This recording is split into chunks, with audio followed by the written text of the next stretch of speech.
다니엘서를 보시겠습니다. 핵심은 역사의 주관자 되시는 여호와 하나님이십니다. 아까 보신 대로 다니엘은 605년부터 536년까지 바벨론 지역에서 왕궁에서 그 높은 지도자, 지혜자로서 그렇게 높여진 자리에서, 그리고 새 친구는 지방 관리로서 이렇게 쓰임받는 모습이 동일하게 나와집니다. 다니엘의 뜻은 하나님께서는 나의 심판자라는 뜻입니다. 기록자도 다니엘이십니다. 1차 포로로 605년에 바벨론으로 가신 분이십니다. 기록자 문제가 있기는 합니다. 1장부터 6장까지는 3인칭이고 뒤에서는 1인칭으로 나와 있고 언어적으로도 다르고 뭐 여러 의견들이 있지만 결국에는 다니엘서는 예수님께서도 인용하시면서 하나님께서 다니엘을 통하여서 주신 책이 있음을 인정하셨으니 그냥 저희는 다니엘이 기록자라고 보시면 되겠습니다. 신바벨론 제국에 의하여서 이 예루살렘이 멸망했습니다. 바벨론 제국 왕들은 나부콜라살, 느부갓네살에 의해서 멸망했죠. 1차 포로 605년에 가게 되었잖아요.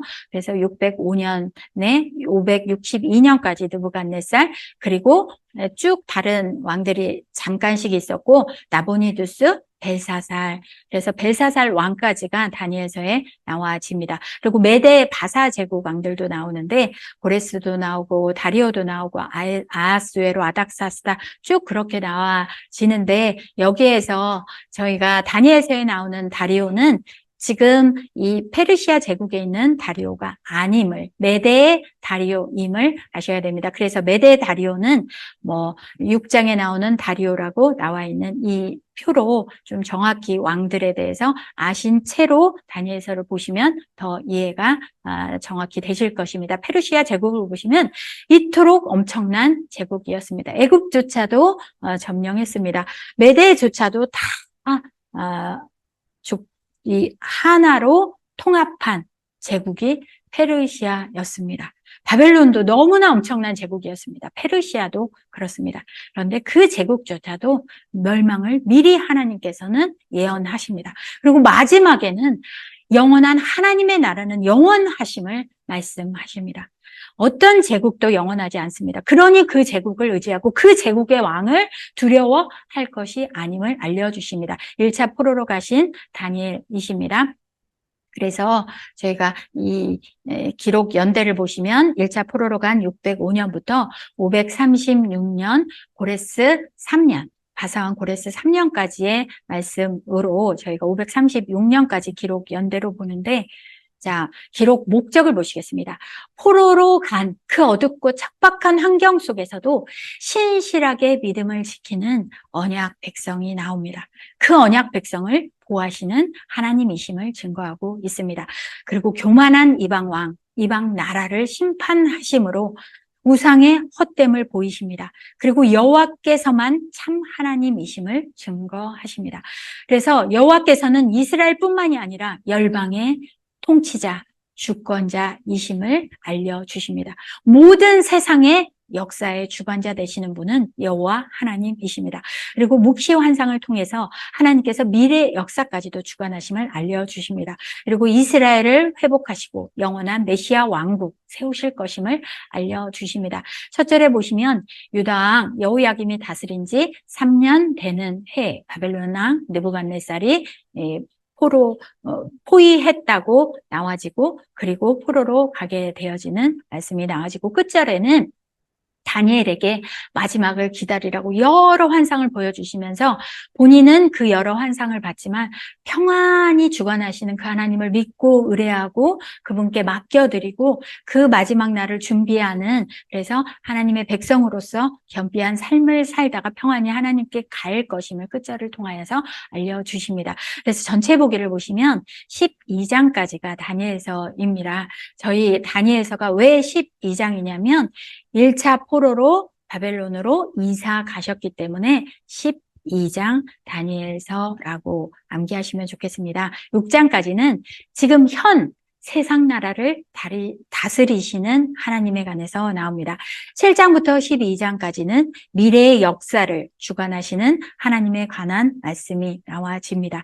그래서 역사의 주관자 되시는 여호와 하나님이심을, 그래서 배경을 통하여서 포로민들에게도 하나님이 함께 하시며 그들에게 지혜와 은혜와 그리고 도우심이 있어서 하나님의 권능 속에 하나님의 이름이 높여지심을, 그래서 이방 왕들을 통하여서 여호와 하나님께서 거룩하신 그분의 영광을 드러내시고 결국에는 120도까지도 나중에 페르시안 120도까지도 모두 조서를 내려서 여호와 하나님, 다니엘이 믿고 그리고 다니엘이 선포한 그 지혜를 통하여서 하나님만이 참 지혜와 명철을 가지신 분이심을 드러내시고 참 주관자 되시고 참 왕이심을, 참 신이심을 드러내게 됩니다. 그래서 그 조서를 받은 이 유다 땅에 남아있는 자들에게도 여호와께서 하나님 되심을 알려주시고 역사의 주관자 되심을 알려주십니다.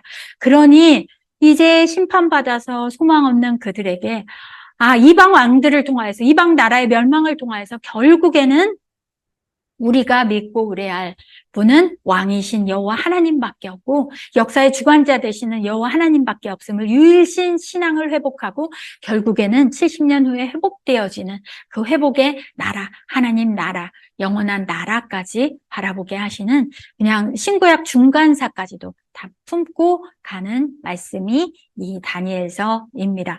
6장까지는 세상 나라를 다스리시는 그 여호와 하나님 뜻을 정한 다니엘과 세 친구 느부갓네살 그 바벨론 왕의 꿈을 통하여서 그리고 금신상을 느부갓네살 왕이 세웠는데 세 친구들의 믿음을 통하여서 하나님을 향한 믿음을 오히려 고백하게 하고 이방 왕들이 오히려 여호와의 하나님 되심을 드러내게 합니다. 그리고 느부갓네살의 그 교만해진 큰 나무 꿈을 통하여서 결국에는 하나님의 이름이 또 높아지십니다. 벨사사를 통하여서 교만한 자를 낮추시고 멸망하시고 심판하시는 하나님이 벨사살 왕, 바벨론 왕, 마지막 왕을 통하여서 드러내십니다. 그리고 다리오 칙령을 통하여서 사자굴에서 보호하신 하나님을 통하여서 결국에는 또 메대 왕을 통하여서 하나님께서는 영광 받으셨습니다. 그리고 미래의 역사를 주관하시는 묵시적 말씀은 내 짐승 환상, 순년과 순념소 항상, 그리고 70일의 환상, 미래의 환상을 통하여서 그 환상을 통하여서 역사의 주관자 되심을 하나님께서는 알려주십니다. 1장에서는 뜻을 정한 다니엘과 세 친구에 관한 말씀이 나옵니다. 바벨론 포로로 잡혀간 다니엘이었습니다. 그곳에서 특별히 그 왕족, 귀족들 중에 지혜 있는 자들을 택해서 그들을 잘 바벨론 교육을 시켜서 학문에 능통한 그들을 통하여서 새롭게 지도자로 파송을 하건 어떻게 하건 바벨론 교육을 시켜서 바벨론화시키는 게 그 교육이 소년들에게 시켜지게 됩니다. 그런데 1장 2절을 볼 때 주께서 유다 왕 여호야김과 하나님의 전 그릇 얼마를 그의 손에 넘기셨다고 하십니다. 우리는 바벨론 왕이 대단한 줄 알았습니다. 그런데 여호야김이 멸망당하고 포로로 가게 되고 1차 포로 가게 되고 2차 포로 가게 되고 그 모든 포로감 그리고 여호와의 성전 그릇이 가게 되어지는 것도 주께서 손에 넘기셨기 때문입니다. 역사의 주관자 그리고 멸망하고 심판당하고 포로로 간 그 모든 역사를 주관하시는 분도 주 여호와 하나님이십니다. 다니엘의 이름은 하나님께서는 나의 심판자 재판관이라는 뜻입니다. 그런데 이름을 바꿉니다. 벨드사살이라고 이름을 바꿔지게 됩니다. 벨이 그 생명을 보호한다. 하나냐, 미사엘, 아사라 그 신실한 하나님의 백성 이름을 또 사드라 사드락, 메삭, 아벳느고로 바꿉니다. 월신의 명령이다. 아구 신과 같은 자가 누구이냐? 느고 신의 종이다. 그러면서 오히려 바벨론이 섬기는 신들의 이름으로 그들을 섬기도록 하는 이름으로 바꿉니다. 그런데 비록 이름은 바꾸더라도 그들의 결심은 하나님 앞에 뜻을 정합니다. 왜냐하면 왕이 하사하는 음식으로 그리고 그 포도주로 자신들을 더럽히지 않겠다고 합니다.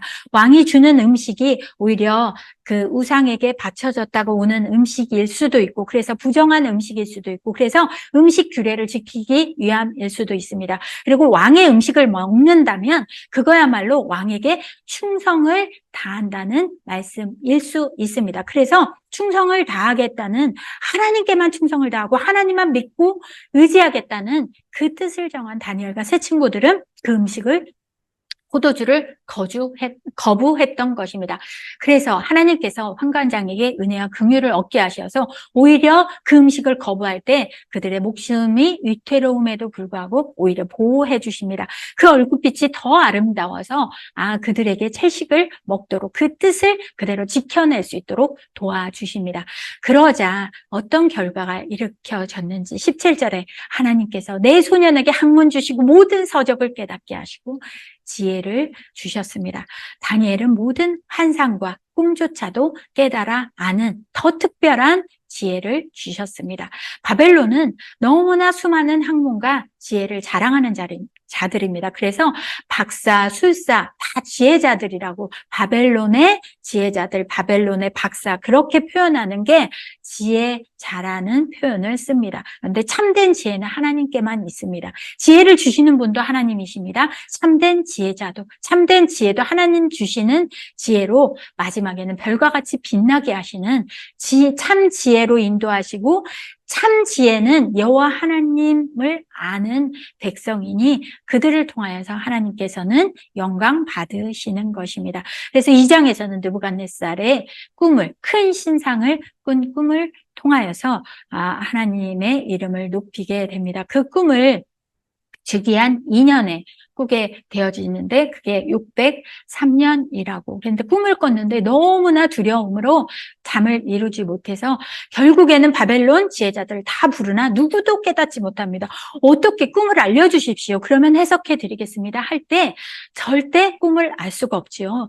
신도 아니고 지혜도 없고 계시해 줄 수도 없는 무능한 이방 신들을 섬기고 박사, 술사들은 아무것도 아님을 드러내시는 것입니다. 그 꿈은 한 큰 신상, 머리는 금이었습니다. 이 두 팔과 이쪽은 은이었습니다. 동인, 배와 이곳이 중간이 있습니다. 철입니다. 철과 진흙으로 그렇게 나뉘어지는 꿈의 내용이 있습니다. 금은 바로 바벨론 느부갓네살 왕이십니다. 바벨론 왕국입니다. 그리고 은은 또 다른 나라, 그 나라가 멸망하고 또 다른 나라가 세워질 거고 메데 바사 왕국이 세워질 것입니다. 그리고 메데 바사 왕국이 멸하진 후에는 이제 그리스의 헬라 제국이 세워질 것입니다. 그리고 나중에 철 왕국, 그 엄청난 세력인 로마 왕국이 세워질 것임을 말합니다. 그리고 여러 열국 시대가 되어져서 진흙과 섞여져 있는 그런 열국 시대가 되어짐을 이 신상으로 보여주는데 마지막 전혀 손대지 않은 돌 하나가 이 발을 치자 결국에는 다 무너져 없어지고 그저 흩어져 버리고 그 돌은 온 세계에 가득한 태산을 이루게 됩니다. 이게 바로 하나님의 영원한 나라인 것입니다. 그래서 하나님께서는 마지막에 한 나라를 세우시겠다고 하십니다. 바로 여러 왕들의 시대에 어떤 왕들보다도 비교할 수 없는 하늘의 하나님이 참된 왕이시고 한 나라를 세우실 것입니다. 모든 어떤 제국도 어떤 열국도 강대국으로 영원한 것이 아니라 그들은 쳐서 멸해지고 그렇게 하나님께서 주관하시다가 영원히 세워지는 크신 하나님께서 세워지시는 영원한 나라, 하나님의 나라, 메시아 왕국에 대한 말씀으로 이 꿈이 다 해석되어집니다. 그러니 느부갓네살 왕이 고백합니다. 너희 하나님은 참으로 모든 신들의 신이시오 모든 왕의 주제시로다. 내 하나님은 또 은밀한 것을 나타내시는 분이시라는 고백을 합니다. 예루살렘에서는 하나님을 의뢰하고 하나님 앞에 회개하는 그인 한 명이 없는데, 하나님을 찾는 그 한 사람이 없는데, 오히려 이방 땅에서는 하나님 앞에 신실한 믿음을 지키는, 그리고 뜻을 정한 다니엘과 세 친구, 그 신실한 포로민으로 간 그 어린 소년들을 통하여서 여호와 하나님께서 참 하나님, 신들 중에 최고 신이심을, 모든 왕의 주제심을 고백하는 이방 왕의 메시지가 선포되어지게 됩니다. 그리고 금신상을 세우는 것과 세 친구의 믿음이 나아지는데, 느부갓네살이 금신상을 세우는 게 3장에 나와집니다. 이 신상은 높이는 60규빗, 넓이는 6규빗입니다. 27m, 2.7m 넓이. 그래서 아파트 보통 한 90층 정도 높이 그 엄청난 신상을 금으로 세우게 됩니다. 왜냐하면 바벨론 지방 관리들이 반란을 일으켜서 그 반란을 잘 이렇게 진압한 후에 신하들에게 충성을 시험하고자 금신상을 세웠던 것입니다. 그런데 모든 악기가 울려 퍼질 때 그때 절하도록, 그래서 절하지 않는 자는 충성하지 않겠다는 것으로 보고 풀무불에 던져 넣겠다고, 그런 두려운 이 칙령이 내려졌는데 왕의 명령을 거부하고 절하지 않는 게 사드락, 메삭, 아벳느고였습니다. 그러자 이 교만한 느부갓네살이 이렇게 말합니다. 능히 너희를 내 손에서 건져낼 신이 누구이겠느냐. 다니엘을 통하여서 참 신 중의 신이 바로 여호와 하나님이심을 고백했음에도 불구하고 시일이 지나니 또 교만해진 느부갓네살의 모습을 봅니다. 어떻게 너희를 내 손에서 건져내겠느냐? 바벨론은 자신들이 신적인 존재로 높아져 있었기 때문입니다. 그러자 더 맹렬히 타는 풀무불 가운데 던져 넣자 오히려 보호하시는 그 신들의 아들과 같은 모습이 있으면서 이 절하지 않는, 보호하시는 하나님의 은혜가 임하여짐이 나옵니다. 그런데 그 전에 어떤 고백이 이 세 친구들에게 나오냐면, 우리가 섬기는 하나님이 계시다면 우리를 맹렬히 타는 풀무불 가운데서도 능히 건져내실 것입니다. 왕의 손에서도 건져내실 것입니다. 우리의 하나님만이 참신이시기 때문입니다. 그런데 그렇게 하지 아니하실지라도, 하나님의 뜻이 우리를 구원해 내심에 없더라도 우리는 다른 우상, 이방신을 섬기는 그 길에 갈 수 없습니다. 금신상, 우상에게 절하는 것은 하나님을 반역하시는 거기 때문에 절대 그 죄 가운데 빠질 수 없다는 신앙을 단호히 고백합니다. 그러니까 그 신앙을 보시고 하나님께서는 그들을 보호해 주십니다. 오히려 그저 냄새조차도 나지 않고 머리털 하나도 타지 않게끔 보호하십니다. 그래서 느부갓네살이 고백합니다. 사드락과 메삭과 아벳느고의 하나님을 찬송한다고 하십니다. 그리고 그 신에 대해서 함부로 말하는 자는, 오히려 경솔히 말하는 자는 그 몸을 쪼개고 집을 걸음터로 삼을 것임을 알려주십니다. 왜냐하면 이처럼 사람을 구원할 다른 신이 없다고 고백합니다. 그러면서 조서를 내려서 각 백성, 각 나라, 각 언어 말하는 자에게 다 퍼뜨려 줍니다. 하나님만 섬기라는 것입니다. 하나님을 두려워하는 것이고, 그리고 무엇보다도 하나님에 대해서 함부로 말하지 말라는 것입니다. 이 조서가 예루살렘에도 갔습니다. 그러함에도 불구하고 그들은 죄악 가운데 계속 남아있고 하나님에 대해서 절망 가운데 빠져 있었던 것입니다. 느부갓네살의 큰 나무 꿈이 있었는데, 그런 고백을 함에도 불구하고 입으로는 잠깐 기적을 경험하면 이렇게 대단한 하나님이라고 고백하지만 결국에는 또 돌이키고 교만해지는, 자신이 가진 그 왕권력이 너무 커서 신적인 존재로 사람들이 높여지니 지극히 높으신 하나님의 이름을 높였다가 또다시 교만해지는 모습이 느부갓네살에 있었기 때문에 그것을 치시고 낮추시는 하나님의 역사가 4장 가운데 나와지게 됩니다. 그러자 조서를 내립니다. 지극히 높으신 하나님, 참으로 크신 하나님, 참으로 능하신 하나님이십니다. 그분의 나라는 영원하시고 그분의 통치는 대대에 이를 거라고 말합니다. 그래서 꿈이 나와집니다. 그 꿈은 느부갓네살 왕이 결국에는 베어져서 이 교만한 자를 낮추신, 그래서 짐승처럼 7떼가 지날 수밖에 없음을 그렇게 말씀해 주십니다. 그런데 아무도 그 꿈에 대해서 해석해 주지 못합니다. 그러자 다니엘을 부르자 다니엘이 해석해 주며 너무나 두려워합니다. 제발 하나님 앞에 겸비해서 뭔가 공의로운 삶으로 돌이키십시오. 죄악을 사하고 뭔가 하나님 앞에 겸비한 삶, 가난한 자를 긍휼히 여기고 하나님 원하시는 공의의 삶을 사신다면 혹시라도 그 심판을 그 심판을 면해 주실지 모릅니다. 그런 권고를 했음에도 불구하고 교만한 이 느부갓네살은 결국 1년 후에 이 말씀 그대로 심판을 받게 됩니다. 그래서 꿈이 실현되어지는 게 28절부터 나와집니다. 그래서 마지막에 하늘에서 소리가 내리자 느부갓네살 왕위가 떠났다. 그렇게 하나님께서 왕위를 떠나가게 하시자 떠날 수밖에 없었습니다. 그래서 마지막 느부갓네살이 고백합니다. 다시 온 세계를 다스리시는 분은 여호와 하나님이심을 이제 느부갓네살이 깨닫자 기한이 차자 하나님께서 정하신 기한이 찾아 지극히 높으신 이에게 감사하며 영생하시는 그 하나님을 찬양하고 경배한다고 하십니다. 영원한 권세, 나라가 대대 이를 거라고 말씀하십니다. 자기의 나라는 대대 이를 수가 없습니다. 왜 멸하신다고 미리 하나님께서 선포해 주셨기 때문에. 그러니 두렵고 떨림으로 하나님을 섬겼으면 좋은데 그저 하늘의 왕을 이때 경험할 때는 잠깐 찬양하고 높이지만 그렇게 낮추실 때 다시 또 낮춤에도 불구하고 대대로 겸비한 신앙을 갖도록 전수하지 못합니다.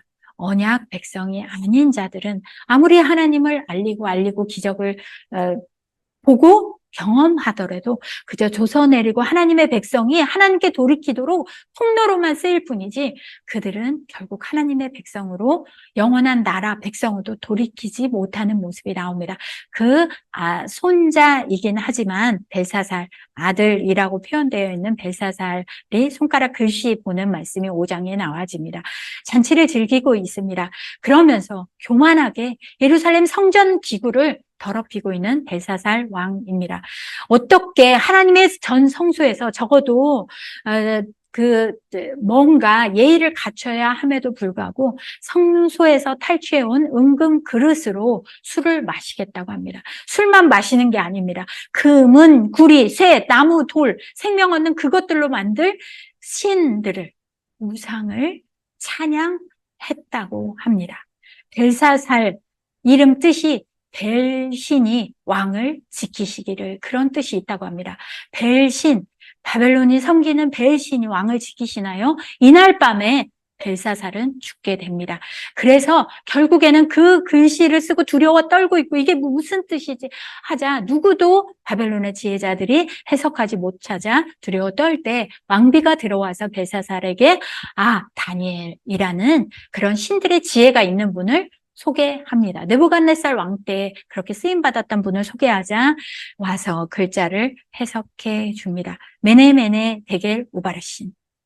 하나님께서 왕의 나라를 세셨습니다. 그리고 끝나게 하실 것입니다. 왜냐하면 저울에 달아보니 부족했기 때문입니다. 메대와 바사 사람에게 준 바 되어졌다고 합니다. 글자 해석은 팁에 잘 안내가 되어져 있습니다. 그리고 그 꿈은 실현되어져서 메대 사람 다리오가 나라를 얻게 되어지는데 메대 다리오와 고레스 왕이 연합해서 무혈 입성하는 게 오직 벨사살만 죽임 당했을 뿐이고 그리고 메대 다리오가 임시적으로 잠깐 왕위에 오른 게 62세였습니다. 그래서 과도기인 메대 바사 제국이라고 보는데 아까 보여드렸던 이 지도 메대가 이렇게 컸고 페르시아 고레스 왕은 이렇게 점령은 잘 해가지만 이렇게 작은 왕국이었음에도 불구하고 나중에 그냥 메대까지도 다 연합해서 저 큰 바사 제국을 이루게 됩니다. 마지막 6장에서는 다리오 칙령과 사자굴에 관한 말씀이 나옵니다. 메대 다리오 왕입니다. 다리오가 먼저 칙령을 내리게 되어지는 말씀이 나와지는데 왜 칙령을 내리게 되어졌는지 사자굴 속에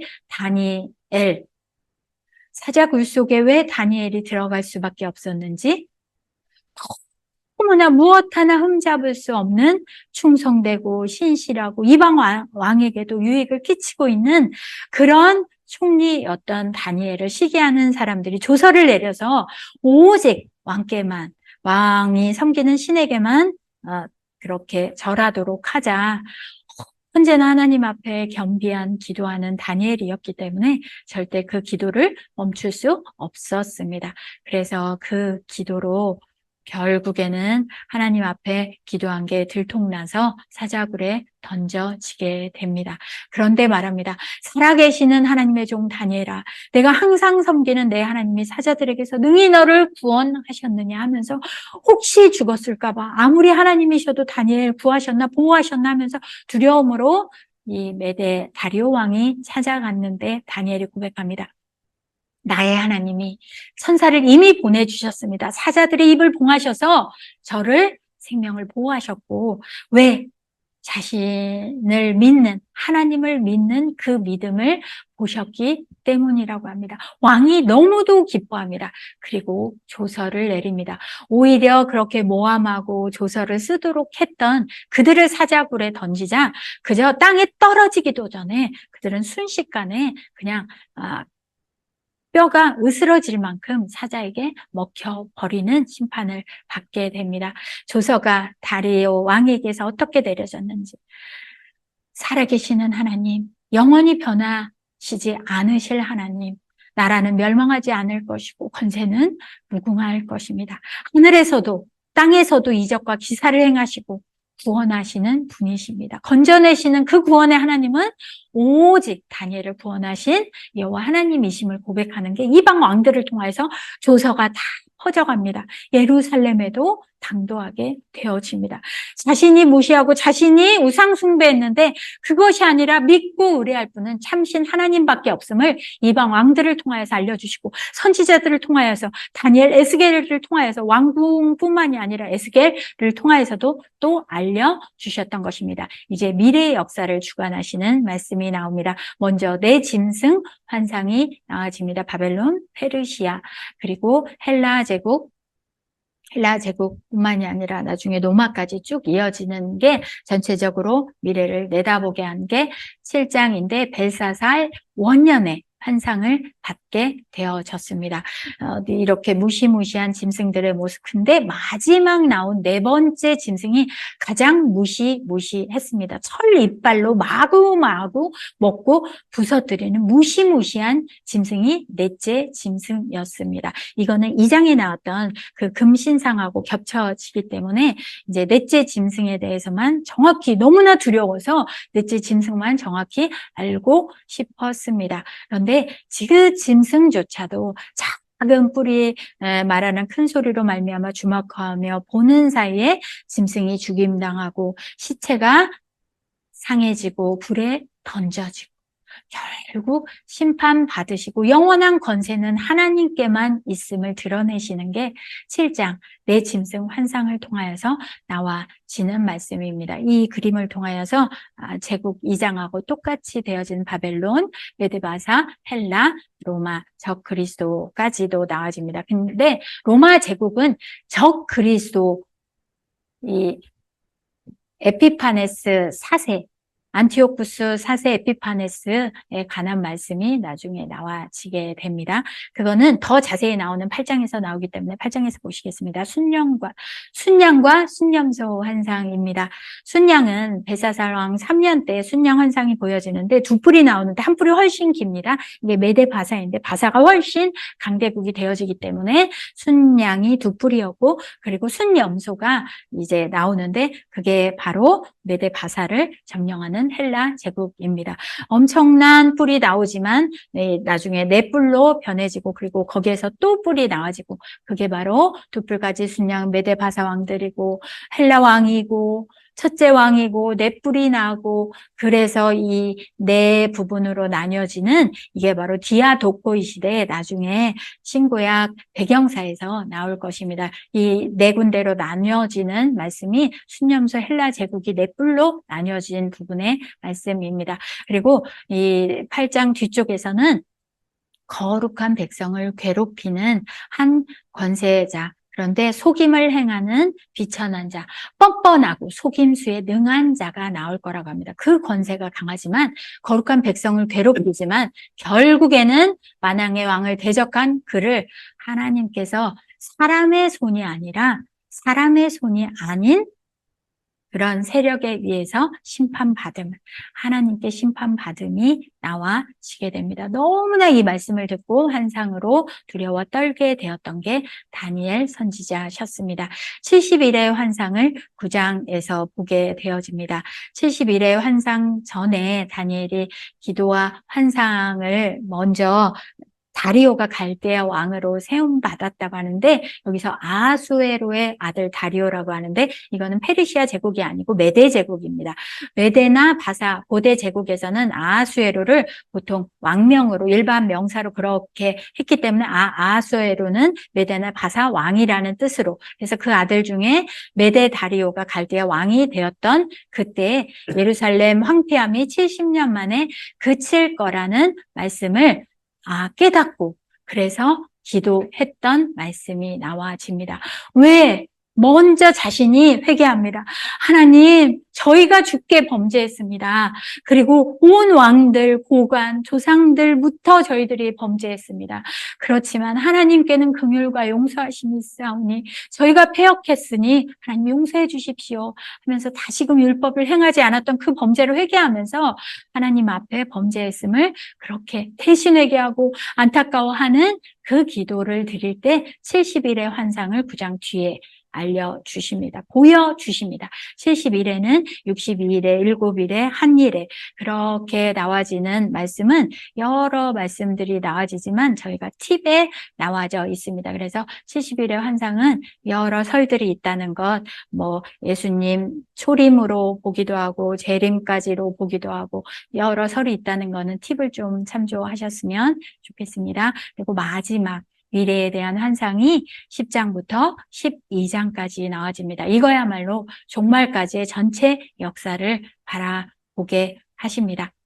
그래서 605년에 포로로 잡혀와서 고레스 왕 원년까지가 이제 10장이거든요. 그러니까 539년까지 66년간 왕궁에서 활동하셨습니다. 그리고 직이 물러났을 때 3년까지도 환상을 보시고 사역하셨었습니다. 그래서 이 남북 왕조의 전쟁 이야기로 고난을 겪게 되어진 남북 왕조가 전쟁을 하면 남북 왕조만 승리하고 패배하고 하면 되는데 그 중간에 끼인 유다 민족이 오히려 고난받고 그런 안타까움 가운데 심판받을 수밖에 없는 안타까운 그 전쟁 이야기를 알려주시면서 그 전쟁 중에도 하나님의 생명책에 기록된 자는 구원하시겠다는 말씀이 나와집니다. 그래서 10장은 티그리스 강, 10장 히데겔 강가에서 환상을 보게 되어집니다. 고레스 왕 3년에 큰 전쟁에 관한 말씀을 환상으로 깨달았다고 합니다. 그런데 표준 세번역에서는 큰 전쟁을 심한 고생 끝에 그 뜻을 깨달았다고 합니다. 왜냐하면 이때가 고레스 3년입니다. 고레스 원년에 고레스 칙령이 내려서 1차 포로 귀환을 했습니다. 그래서 성전을 짓기 시작했습니다. 그런데 방해 세력이 너무나 많아서 16년간 성전 짓는 것을 멈췄습니다. 하나님의 역사, 성전 역사가 재건되어지는 그 역사가 멈춰있는 그 안타까움, 그 방해받는 그거를 이 어느 땅, 바벨론 땅에서 기도하고 있고 그 환상을 깨닫고 하나님이 어려움 속에서도 지켜주십시오. 그래서 하나님의 영원한 나라를 세우시겠다는 그 언약을 이루어 주십시오. 그 회복의 역사를 이루어 주십시오 하면서 기도했던 그 연세 드신 노 선지자가 다니엘 선지자셨습니다. 본인은 연세가 많으셔서 포로로 귀환 가는 길에 따라가지는 않았지만 기도하는 역할을 끝까지 감당하셨습니다. 그래서 열방에 대한 예언이 나옵니다. 안티오쿠스 4세 에피파네스에 관한 예언도 나옵니다. 근데 가장 중요한 건 마지막 12장에 나오는 유다인의 관한 예언이 나옵니다. 민족을 호위하는 큰 군주 미가엘이 나올 거라고 합니다. 이거는 무슨 왕이다가 아니라 천사로서 수호 천사와 같은 모습으로 천사장인 미가엘이 나와서 하나님의 백성의 싸움을 도와줄 거라는, 구원받게 도우실 거라는. 왜? 생명책에 기록되어진 자는 한 사람도 개별적인 구원에서 제외될 자가 없게 인도하실 것이기 때문입니다. 그래서 마지막으로 많은 사람들이 제발 영생 받기를 바라시는 그 하나님의 마음이 선포되어지면서 결국에는 하나님께서는 마지막 때까지 간수했다가 봉함했다가 이 귀한 말씀을 깨달은 자, 깨달을 자는 깨닫고 참된 지혜 주시는 자는 바로 하나님께서 지혜를 주시고 하나님께서 연단받고 고난받고 결국에는 거룩하고 정결한 백성이 되어서 영원한 하나님 나라를 세워가는 그 소망의 말씀으로 맞춰지게 하시는 게 다니엘서입니다. 그래서 역사의 주관자 되시는 여호와 하나님의 관한 말씀이 다니엘서였습니다. 바벨론에서, 페르시아에서, 그 제국들에서 말씀을 선포하시는 다니엘 선지자는 이 제국들도 금세 멸망할 거고 영원한 나라는 여호와께서 왕 되셔서 다스리시는 나라, 그리고 그 하나님을 의뢰하는 자는 아무리 어려운 고난 가운데 있어도 그 하나님의 백성을 끝까지 지키시고 보호하시고 부활과 영생의 복이 있을 거라는 그 언약의 말씀을 주시는 말씀이 다니엘서였습니다. 이렇게 에스겔서와 다니엘서를 보았습니다. 제가 기도로 마치겠습니다.